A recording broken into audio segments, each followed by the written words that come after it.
사랑하는 CBS 시청자 여러분 안녕하십니까? 윤석전 목사입니다. 오늘 또 지리적, 신학적 해설을 우리에게 가장 아름답게 이해하기 쉽게 설명해 주실 두 교수님 나오셨습니다. 오늘 홍순아 교수님, 심상복 교수님 나오셔서 감사합니다. 바울은 데살로니카에서 하나님의 복음을 열심히 전했고 핍박과 고통 속에서 그는 그곳을 피할 수밖에 없는 상황 속에서 그는 그 자리를 피하게 됐습니다. 그 다음에 바로 그는 선교지를 바로 베레아로 정했습니다. 우리가 바로 그 베레아를 오늘 그 현장을 한번 보는 시간 갖겠습니다.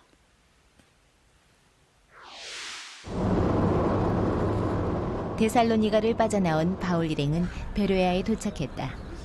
마게도냐 평원 남서쪽의 작은 언덕에 있던 도시 베레아. 뒷걸음으로 좀 쑥 들어가는 게?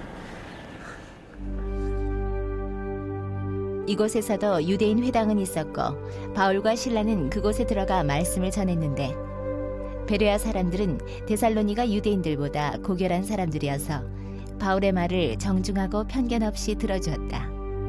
그리고 날마다 성경을 연구했는데 그 결과 헬라의 귀부인과 남자들이 적지 않게 믿었다. 그러나 이곳에도 데살로니가 유대인들이 몰려와 소동을 일으키는 바람에 바울은 실라와 디모데를 남기고 아테네로 향했다. 홍 교수님, 그 베레아는 그때 어떤 곳이었는지 좀 시청자들이 이해하도록 설명해 주시면 고맙겠습니다. 예. 먼저 지도를 보면서 말씀드리겠습니다. 예. 지금 이 지점이 데살로니카고요. 그 베레아는 예. 그 약간 내륙쪽으로 서쪽으로 가면서 예. 한 60km 떨어진 안쪽에 있는 도시였습니다. 예. 이곳은 베르미온이라고 하는 해발 2,052m가 되는 높은 산 고지대군요. 기슭에 있습니다. 예, 예. 기슭에 있는데 그 앞이 복숭아 같은 과일이 유명한 곳이라고 합니다. 매우 비옥한 곳이었다고 합니다. 심 교수님, 그 베레아 사람들이 이렇게 성경을 연구하고 읽고 또 하나님 말씀을 듣기를 좋아하고 이런 것을 바라보면 그 유대인들이 흩어져서 그런 베레아에 모여서 그 예수의 복음을 들을 때 그런 반감도 없이 그런 말씀을 이렇게 들은 걸 보면 너무 참 이적 같습니다. 그 베레아 사람들에게서 우리가 배울 점은 무엇인가요? 우리가 흔히 이제 베레아 성경 연구 뭐 이런 이야기를 하는데 이것은 바로 베레아 사람들의 성경을 연구하는 태도를 따서 하는 이야기입니다. 그러니까 오늘날 우리들의 성경 연구의 하나의 규범적 태도로 일컬어질 때 베레아적 성경 태도다, 연구 태도다 이렇게 말할 수 있습니다. 한마디로 이제 편견 없이 주의 깊게 성경을 연구하는 그러한 사람들 내지는 태도들을 가리킬 때 이 베레아라고 하는 말을 쓰기도 합니다. 헬라의 철학자들도 이렇게 주의 깊게 경청하는 사람들에 대해서 굉장한 칭찬을 했다는 이야기가 있습니다. 오늘 우리 사도행전을 읽어보아도 베레아 사람들이 가진 그 바울 설교에 대한 그 열심 있는 태도랄까, 또 성경 연구에 있어서 그들의 그 부지런함과 또 편견 없는 개방성의 모습, 이건 참 배워야 할 점인데, 이 한국 교회의 성장에 보면 이런 이제 소위 서당이라 할까, 이 태도가 있지 않습니까? 이게 큰 역할을 했는데 우리에게는 좀 베레아적 우리도 기질이 있지 않는가, 저는 그렇게 생각을 합니다. 데살로니카에서 핍박을 받고 베레아로 오고 베레아에서는 핍박을 통해서 또 도피해서 또 아덴으로 가지 않습니까? 그런 그 아덴까지 가게 된 동기가 무엇인지 홍 교수님 좀 말씀해 주시겠어요? 여기에는 표시가 안 돼 있지만 내륙 지방으로는 다 그 발달된 고속도로가 있었습니다. 그래서 그 당시는 갈 수 있는 방법이 육로로 가는 방법과 또 바닷가로 나와서 배를 타고 가는 두 가지 방법밖에 없었습니다. 요즘은 육로로 가는 방법도 도로와 또 기차 또 비행기가 있지만 그 당시는 두 가지 방법밖에 없었는데 이유는 모르겠지만 그 사도 바울 일행이 그 바닷가로 갔습니다. 그래서 성경에 보면 바다까지 갔다 그랬습니다. 그러면 이제 그 여기에서부터 배를 타고 아덴으로 간 것으로 봅니다. 그래서 이 아덴 남쪽에 피레우스 항구라고 있는데 이곳까지 갔는데 이곳에서부터 아덴까지 지도로는 잠깐이지만 예. 약 520km 정도 됩니다. 야. 뭐 우리는 잠깐 이렇게 갔다 그러지만 예. 그 당시 열악한 조건에서 사도 바울이 얼마나 힘들게 갔을지를 한번 생각해 볼 수 있어야 하겠습니다. 예. 그 바울이 베레아에서 핍박을 피해서 도피했던 그 장소인 아덴으로 한번 영상을 통해서 가보시겠습니다. 화면을 봐주시기 바랍니다. 베레아를 떠난 바울 일행은 마게도냐를 잠시 떠날 필요를 느꼈고 그래서 아가야 지방의 아덴으로 향했다.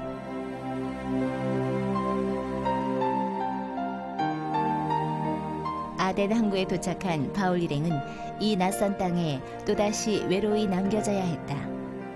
그러나 그들은 좌절하지 않았다. 이곳에서도 하나님의 백성은 있을 터였기 때문이다.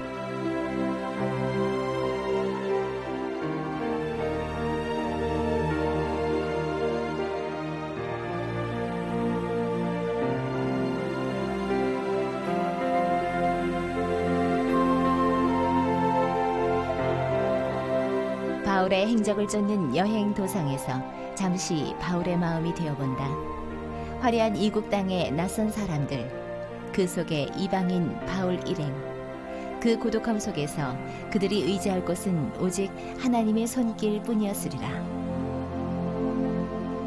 그리고 하나님은 예수님의 십자가 길에 자신을 내맡길 수 있는 힘을 바울 일행에게 공급해 주셨으리라.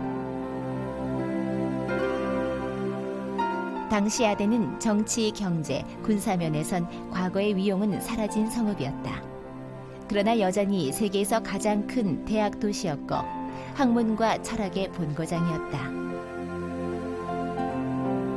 소크라테스와 플라톤의 고향이었고 아리스토텔레스는 아덴을 제2의 고향으로 삼았다. 그러기에 당시 세계 모든 나라의 사람들이 학문의 진수를 맛보고자 이곳으로 찾아들었고 때문에 아덴 시민들의 자부심 또한 하늘을 찌를 듯 했는데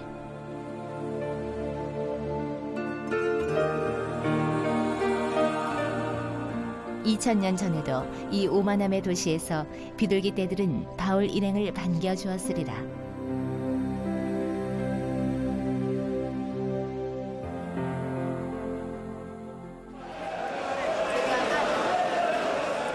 하나님은 언제나 모든 사람들에게 배불리 먹을 먹거리를 공급해 주셨다.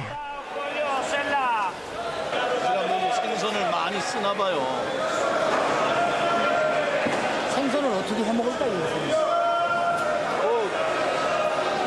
구워서도 먹고, 쪄서 먹고, 뭐 말린 건 빵에다가 끓여 먹고 뭐 그런 거죠. 하나님의 한결같은 사랑은 하늘에 닿고 그의 공평하심은 깊고 깊은 심연과도 같은데 이제 구원의 소식은 유대 땅을 넘어 세계 열방에 퍼져나가고 있었다. 각종 생선들이 그 맛이 다르듯 각 민족의 터전 위에 복음은 씨를 뿌릴 것이고 바울은 그 일을 위해 나아갔다. 당시 아덴의 중심과 아테네 시는 아크로폴리스 언덕을 중심으로 온갖 신전들이 가득했던 성읍이었다.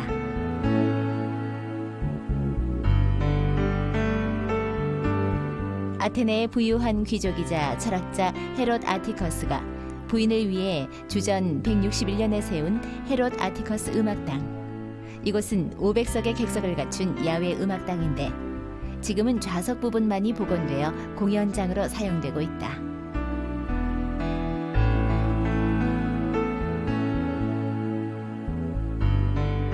당시 아덴은 세계적인 철학 도시이자 동시에 우상의 도시였다. 당시의 철학은 곧 종교였고 그 탓에 세계 도처에서 온갖 잡신들과 신상들이 아덴으로 몰려들었다. 그 중심에 있는 아크로폴리스는 아덴 신앙의 중심지였다.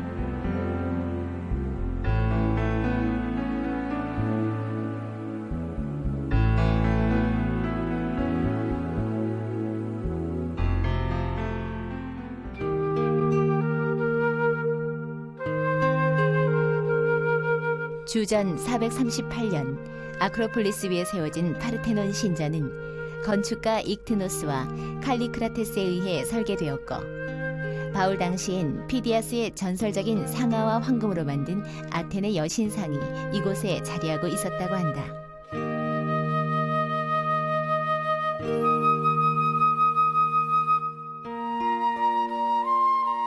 문명 생활의 수호신이며 당시 아덴 사람들의 필수품이었던 올리브 나무를 주었다는 아테네 여신에게 제사를 지내고자 세워진 파르테논 신전.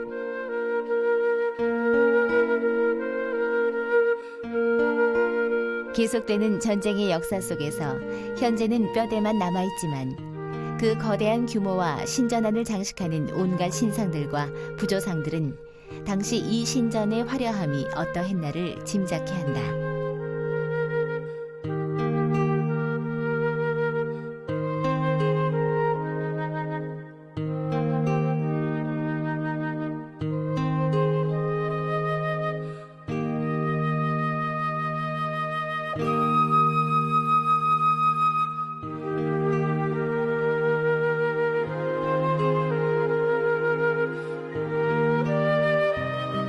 세계 전체 신앙 수효들보다 더 많은 신상들이 있었던 이 도시에서 바울은 격분했다. 그래서 바울은 회당에서 또한 광장에서 만나는 사람들과 날마다 토론을 벌였다. 바울의 마음속엔 오로지 예수님의 십자가 죽음과 부활을 전하고자 하는 열망뿐이었다.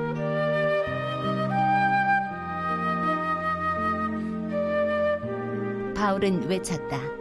하나님은 창조주이시며 모든 인간은 그의 피조물이기 때문에 사람들은 자연으로 만든 신상을 섬겨서는 안 된다고.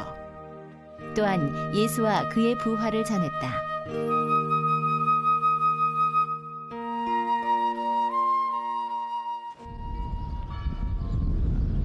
결국 바울은 아덴인들에게 붙들려 아레오바고라는 귀족회의의 판정을 받게 되었다. 아덴인들은 바울이 전하는 새로운 교훈이 무엇인지 궁금했던 것이다.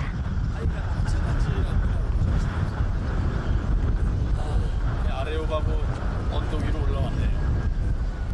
사도 바울이 여기에 많은 그 학파의 사람들과 와서 변론할 때 너희에게는 종교성도 많다. 그러나 너희가 섬기는 하나님에 대해서 내가 말하겠다. 그래서 여기서 하나님에 대해서 얘기를 했어요.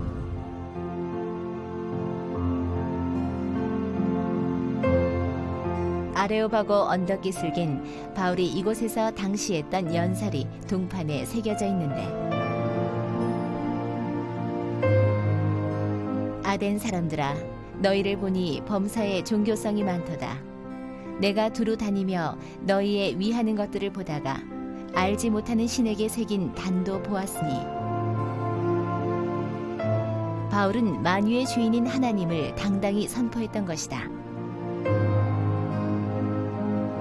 저희가 죽은 자의 부활을 듣고 혹은 기록도 하고 혹은 이 일에 대하여 내 말을 다시 듣겠다 하니, 이에 바울이 저희 가운데서 떠나매 몇 사람이 그를 친하게 믿으니 그중 아레오바고 관원 니오누시오와 다말이라 하는 여자와 또 다른 사람들도 있었더라.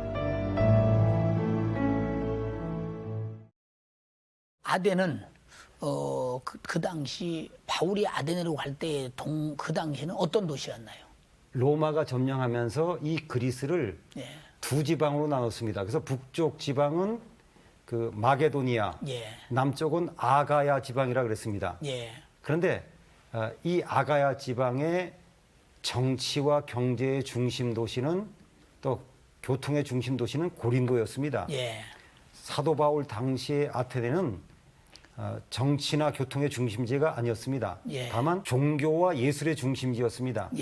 그 이유는 아테네가 스파르타와 더불어 이 헬라 시대에 그 도시국가 때는 중심 도시가 되었지만은 사도 바울 때는 그렇게 도시가 되지 못했습니다.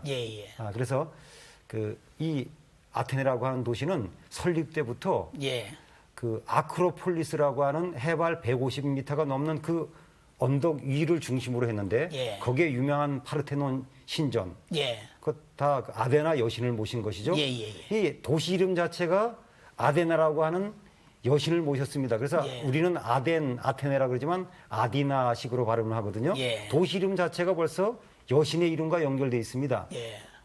그래서 그런 도시였고요. 예. 이 도시가 로마 시대 때는 역할이 좀 낮아지다가 예. 터키 아래에서 독립하던 이 그리스라고 하는 나라가 예. 그 당시 인구 1000명밖에 안 되는 한적한 이 마을을 수도로 정한 겁니다. 예. 그 이유는 아크로폴리스와 그 문화유산 때문에 그러지 않았는가. 예. 그러니까 그 역사적으로 보면 헬라 시대 때는 전성기를 누렸고 도시국가 때요. 예. 그다음에 로마 시대 때는 좀 축소되었다가 그 뒤에는 아주 조그만 마을로 됐다가 지금은 예. 그리스의 수도가 된 예. 그런 유서 깊은 도시가 되겠습니다. 예. 아덴은 그때 철학적인 사상이나 그 이방 신에 대한 그 사상으로 아마 꽉 차 있었다고도 과언이 아닐 정도로 나라가 철학이나 우상 숭배로 가득했지 않습니까? 그렇게 된 이유가 무엇일까요? 이 나라는 우리가 본받을 점이 많아야 될 것 같습니다. 고층 빌딩이 없습니다. 예. 그것은 지진에 대한 대비도 있지만 또 한 가지는 시내 어디서나 아크로폴리스, 파르테논 신전이 있는 그 지역을 볼 수 있게 한다는 의도가 있다 그럽니다.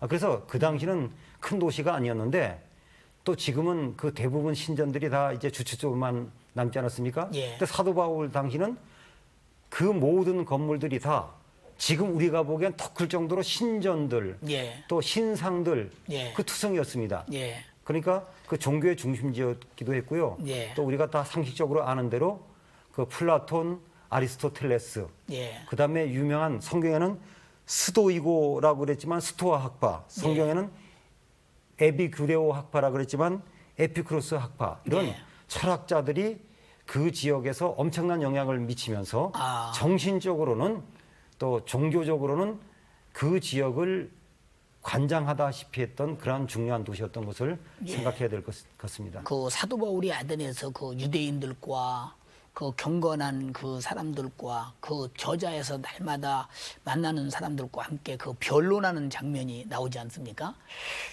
그 바울이 한 그 논쟁의 그 내용이 우리 성도들은 성경에 간단하게 기록되어 있습니다만은 깊이 이해를 못할 것입니다. 그 논쟁은 또 무엇이며 또 그 의미는 무엇인지 궁금하거든요.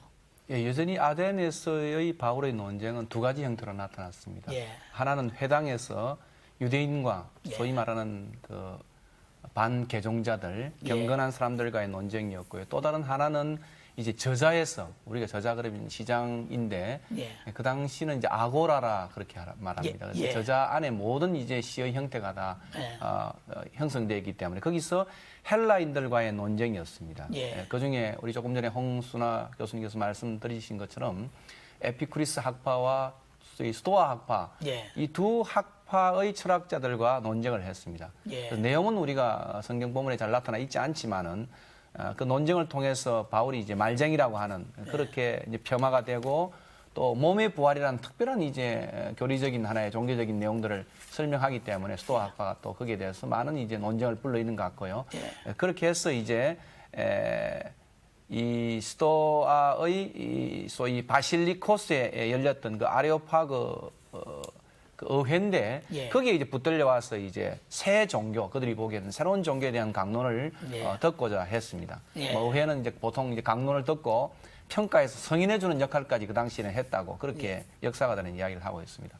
아무튼 이제 아레오파고에서의 바울의 그 강론은 우리의 그 타문화 선교에 있어서 대단히 중요한 한 모델을 제시해 주는데 그것은 아주 기본적인 종교성으로부터 출발해가지고 그들이 알고 있는 거기서부터 이제 접촉점과 공통점을 찾아가지고 복음의 진수, 또 복음의 핵심이라 할까, 회개와 믿음, 또 심판, 내세 이런 쪽으로 가서 복음을 제시한 그런 이제 방법을 보면 다시 말하면은 창조주 하나님에 대한 일반 은총에서부터 예수 그리스도의 그 구속 역사를 다루는 특별한 그 구속 역사에 대한 이야기로 나타나는데 대단히 흥미로운 변정론적인, 변정적인 그런 제안이라고 생각을 합니다. 그 바울이 아덴에서 이렇게 선교를 하게 되면서 그렇게 대단하게 성공은 못했다고 이렇게 봅니다. 근데 바울이 그 아데네에서 선교 방법이 우리에게 그 주는 교훈이 있다면 무엇일까요? 특별히 이 아레오파고에서 한 바울의 그 선교 방법은 오고 가는 세대에 이방 선교, 타문화 선교에 굉장히 중요한 모델이 되고 또 지성인 선교의 하나의 이정표를 지었다. 저는 그렇게 말하고 싶습니다.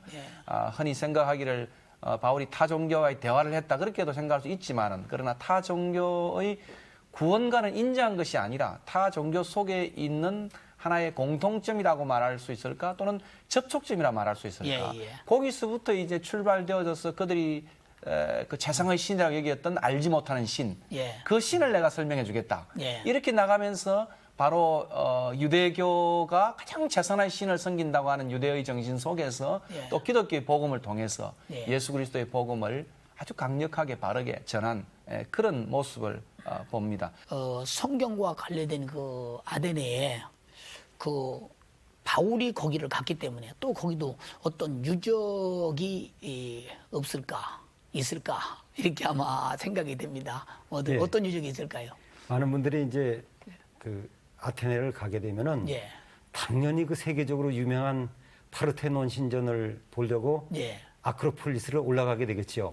그런데 그 아크로폴리스 올라가기 직전에 남서쪽에 이렇게 돌로 된 그 언덕이 있습니다. 그게 바로 성경에 나온 아레오바고 언덕입니다. 그 아레오바고 언덕은 당연히 돌이니까 그 사도 바울 당시도 있었고 지금도 있었죠. 저는 농담으로 그럽니다. 뭐 보고 오세요? 그러면 돌만 보고 옵니다. 돌이니까 남아 있습니다, 사실은. 근데 이 아레오바고 언덕이 돌로 된 언덕이기 때문에 남아 있는데 그 당시 두 가지로 썼다 그럽니다.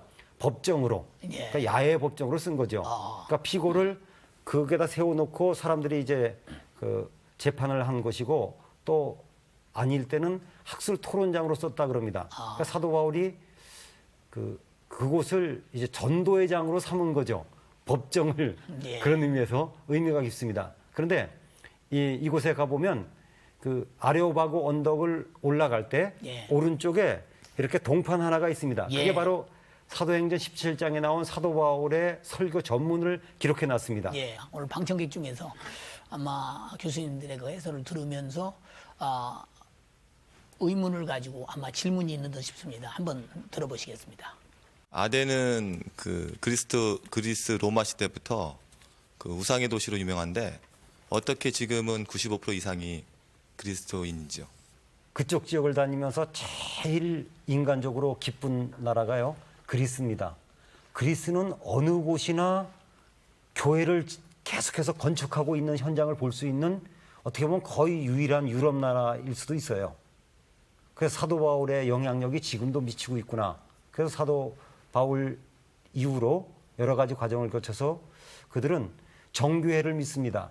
그래서 정교회인데 그리스 사람들이 믿는 정교회이기 때문에 그리스 정교회라 그러는데 그 국교는 아니지만 국교라고 할 정도로 아예 명시가 되어 있는데 98%가 정교회 교인이고요. 1.3%가 모슬렘 그리고 나머지 0.7%가 타종교로 되어 있습니다. 어쨌건 그 신앙이 살아있는 나라로 늘 저에게 감동적으로 오는 나라입니다.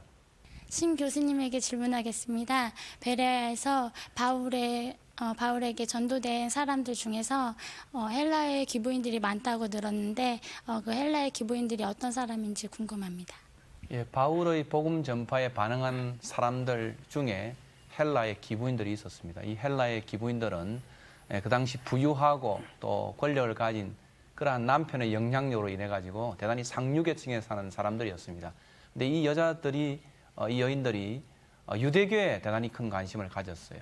그래서 할례를 행하지 않고 또 유대교에 들을 수 있는 그런 이점으로 인해 가지고 회당 속에 그렇게 참여하다가 바울의 강론을 듣고 믿기로 반응을 한 사람들이 대부분이었고요. 또 어떤 사람들은 유대인들이 부추겨 가지고 영향력이 남편들이 있기 때문에 이 사람들을 통해서 바울을 또 억압하기도 했습니다. 아무튼 이 헬라의 기부인들이 복음에 들어와서 바울의 중요한 후원자가 됐는데 아마 한국 교회도 이런 이제 여인들, 기부인들의 그 복음의 영향력은 우리 역사 속에도 있는 줄로 알고 있습니다. 오늘 두 교수님 나오셔서 대단히 감사합니다. 말씀 감사합니다. 다음 시간에는 고린도에 대해서 말씀을 나누려고 합니다. 고린도는 해양 도시로서 많은 그 이방신이 들어오고 또 그곳은 무역 도시이기 때문에 또 부가 축축되면서 많은 사람들이 정욕으로 들끓던 곳이었습니다. 바로 고린도 전서를 통해서 우리가 잘 아다시피 고린도를 통해서 우리가 다시 한번 공부할 때 고린도는 어떤 곳이었으며 어떻게 복음이 증거됐는가를 다시 한번 살피면서 다시 좋은 공부를 갖게 되겠습니다. 또 다음 시간에 뵙겠습니다. 감사합니다.